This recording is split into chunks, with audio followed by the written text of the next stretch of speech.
Assalamualaikum warahmatullahi wabarakatuh. Bismillahirrahmanirrahim. Alhamdulillahi rabbil alamin. Wabihi nasta'inu ala umuri dunya waddin. Wassalatu wassalamu ala ashrafil anbiya'i wal mursalin, Sayyidina Muhammad wa ala alihi wa sahbihi ajma'in. Qala rabbi shrah li sadri wa yassir li amri wahlul 'uqdatam min lisani yafqahu qawli.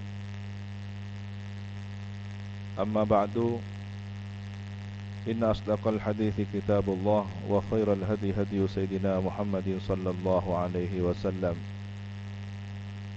wa syarrul umuri muhdatsatuha wa kullu bid'atin dhalalah wa kullu dhalalatin finnar. Allahumma inni a'udzu bika an adilla aw udalla aw azilla aw uzalla aw adlima aw udlama aw ajhala aw yujhala alayya. Wa sallallahu ala sayyidina Muhammadin wa ala alihi wa sahbihi wa sallam.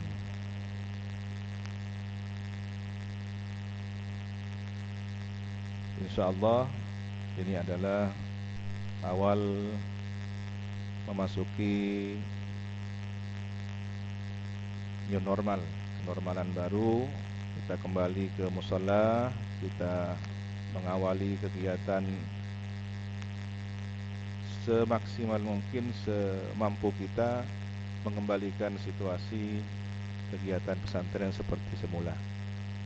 Maka pada tanggal 1 Agustus hari ini kita bismillah, karena memang sebenarnya sudah terjadwal ya, mestinya hari Sabtu pengajian kitab secara umum ya, yang di masjid Tadkiratus Sami ya. Tetapi untuk menyelesaikan kitab Tahqiqul Amal ya, maka kita lanjutkan lebih dahulu Tahqiqul Amal yang didahului dengan tafsir Al-Jalalain. Tetapi bacaan yang kemarin kita wakafkan dulu sampai di pembahasan surah Al-Isra ya, dan insyaallah akan dilanjutkan pada bulan Ramadan yang akan datang kembali untuk bacaan tafsir Jalalain sebagaimana jadwal harian. Berarti kembali ke surah Ali Imran ayat 32. Jadi kita hari ini akan baca surat Ali Imran 32 dan dilanjutkan dengan Tahqiqul Amal sampai khatam. Kalau dalam satu pekan ke depan sudah khatam, maka jadwal normal. Hari Sabtu Tadkiratus Sami, Ahad dan Senin tafsir Jalalain dan kitab apa? Ta'lim ya. Kemudian hari Rabu dan Kamis tafsir Jalalain dan Sulam ya.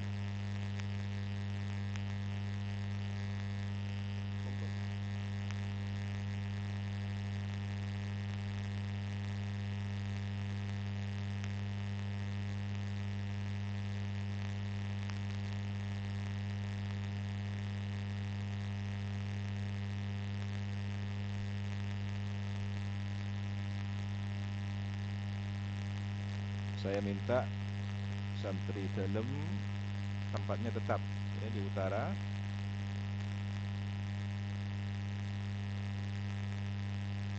Antum harus lebih istiqomah dari santri di asrama lainnya, karena antum paling dekat dengan Ahlul Bait, keluarga pesantren ya, kita doakan istiqomah semua.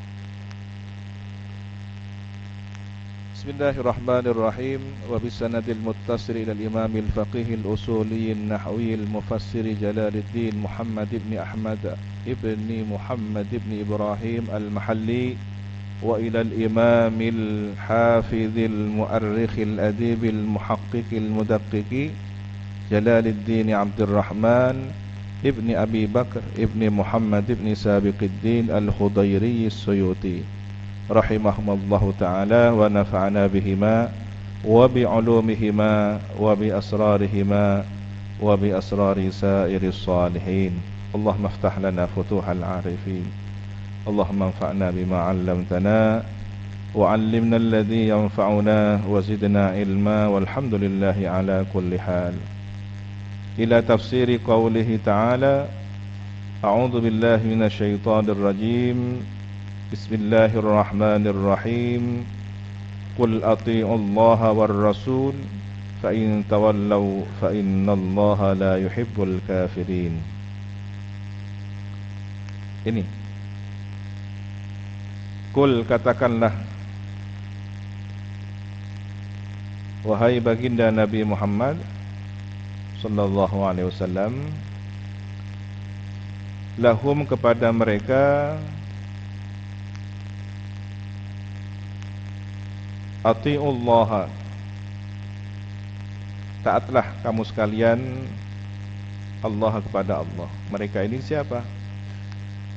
Umat Nabi Muhammad, masyarakat Arab, kaum musyrikin, ya, dan termasuk mereka yang sudah memeluk agama Islam. Ati'ullah, taatilah oleh kamu sekalian Allah war rasulah, Allah dan Rasul. Fima, tentang perkara, ya'muru, yang memerintahkan, siapa Allah dan Rasul, kum, kepada kamu sekalian, bihi, dengan ma. Ma itu minat tauhidi, berupa ajaran tauhid.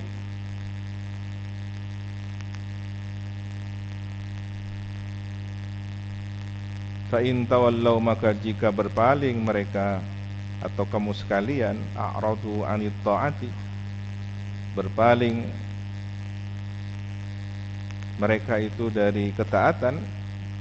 Jadi setelah diajak untuk taat Allah dan Rasul tentang ajaran tauhid, namun ternyata setelah seleksi, sebuah proses perjuangan dakwah, tidak semuanya memeluk Islam, tidak semuanya beriman. Nah, mereka yang berpaling, mereka yang tidak taat, fa innallaha la yuhibbul kafirin, maka sesungguhnya Allah la yuhibbu, tidak mencintai, tidak menyenangi, al-kafirina, orang-orang yang kafir.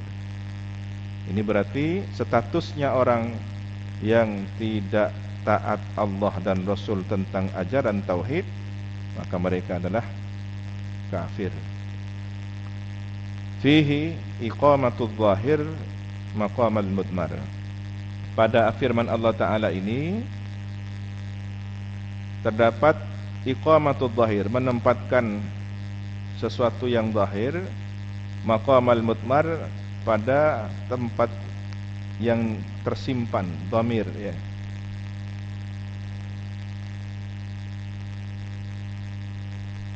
Mana? Innallaha la yuhibbul kafirin. Ay, artinya la yuhibbuhum.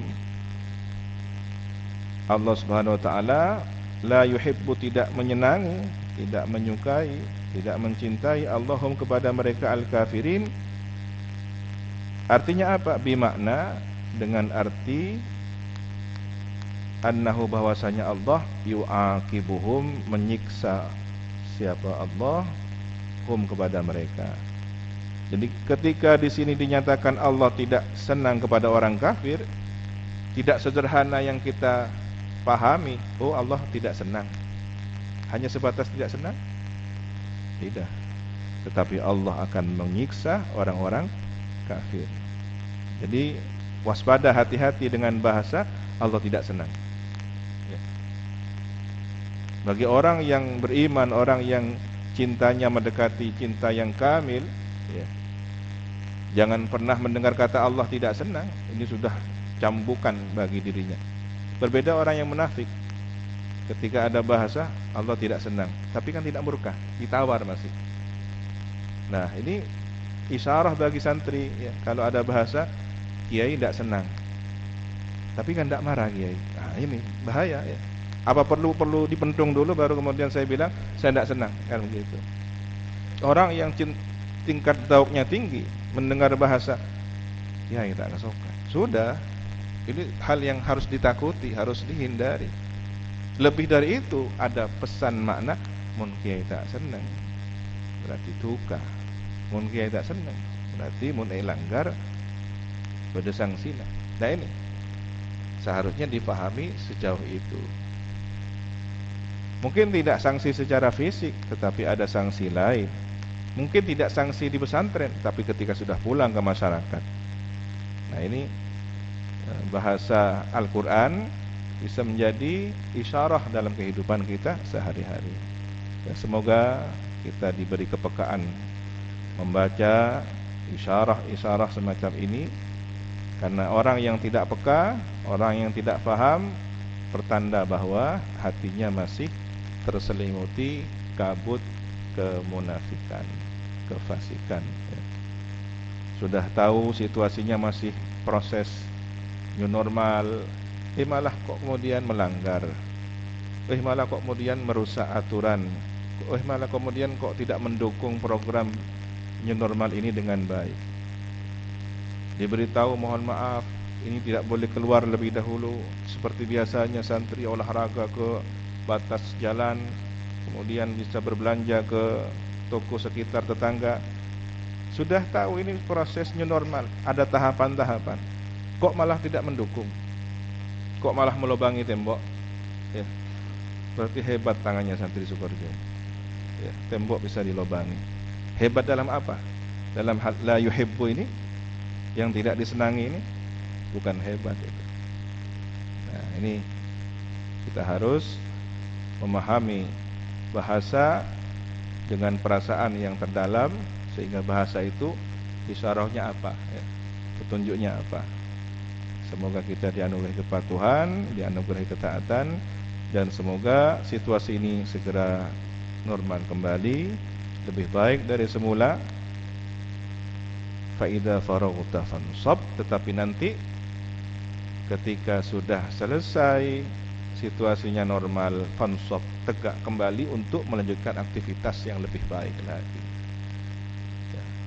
Ayat fa idza faraghta fansab ini ada yang makna lain. Selesai sholat fardu, sholat sunnah. Jangan kemudian malah lengah, santai, lupa. Anda ada aktivitas lain, walaupun standarnya sunnah, kan gitu. Dari yang fardu menjadi sunnah. Nah, dari yang ketat jadi harus wajib, nanti sudah mulai normal, tetap ada kegiatan positif. Jangan kemudian sekarang bebas, langsung sebebas-bebasnya. Nah ini kita sambut situasi, fa inna ma'al usri yusra, inna ma'al usri yusra, fa idza faraghta fansab wa ila rabbika farghab. Tujuannya harus mencari ridha Allah, berharap keridhaan Allah Subhanahu wa taala. Wallahu subhanahu wa ta'ala a'lam bis-shawab. Rabbi zidni ilma, Rabbi zidni ilma, Rabbi zidni ilma. Subhanakallahumma bihamdika asyhadu an la ilaha illa anta astaghfiruka wa atubu ilaik. Wa sallallahu ala sayyidina Muhammadin wa ala alihi wa sahbihi wa sallam. Walhamdulillahi rabbil alamin. Assalamualaikum warahmatullahi wabarakatuh. Tawakkalu ala Allah.